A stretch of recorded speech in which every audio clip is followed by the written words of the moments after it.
داسې مهال چې د هیواد په بېلابېلو ولایتونو کې طالبان د چټک پرمختګ په حال کې دي او په دې نږدې څو ورځو کې لسګونه ولسوالۍ نظامي قرارګاوې او مهمې ستراتیژیکې سیمې تر خپلې ولکې لاندې راوستلې دي. کابل حکومت هڅه کوي د طالبانو پر وړاندې د ځینې پخوانیو جنګسالارانو په مشرۍ ملیشې جوړې کړي. د ملیشو جوړول د کومو اهدافو لپاره ترسره کیږي او آیا د کابل اداره به وژغورلی شي؟ دا هغه پوښتنې دي چې اوس د هر افغان په فکر کې راګرځي. لومړی دا چې د کابل ادارې چارواکي د 300,000 مجهز پوځ دعوه لري، نو د دومره پوځ په شتون کې د ملیشو جوړول خامخا د کومو ځانګړو اهدافو لپاره ترسره کیږي چې پایله یې کورنۍ جګړې،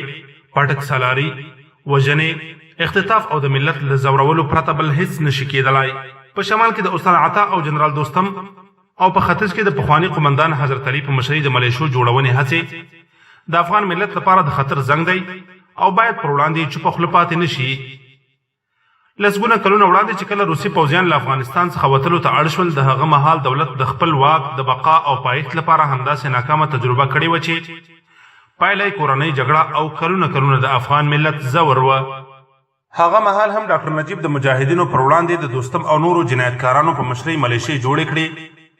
وسلې، نظامي تجهیزات او امکانات یې په لاس کې ورکړل، خو هغوی نه یوازې د هغه مهال شړېدلی نظام وژغورلی شو، بلکې له دغو وسلو او امکاناتو یې په غلا، چور، غصب او ورته نورو جرمونو کې استفاده وکړه. او په پای کې کله چې ډاکټر نجیب له هیواد څخه د تښتې هڅه وکړه،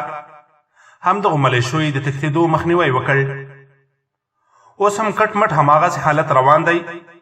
د کابل ادارې چارواکي د طالبانو پر وړاندې د جنگي مجرمینو په مشرۍ ملیشې جوړوي،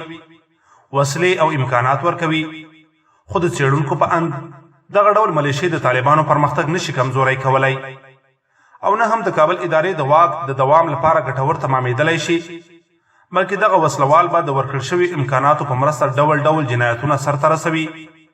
او افغانان به یو ځل بیا تر هغه وخته کړیږي چې تر څو طالبان واک ته رسیږي او دغو جنایتکارانو سره حساب کوي.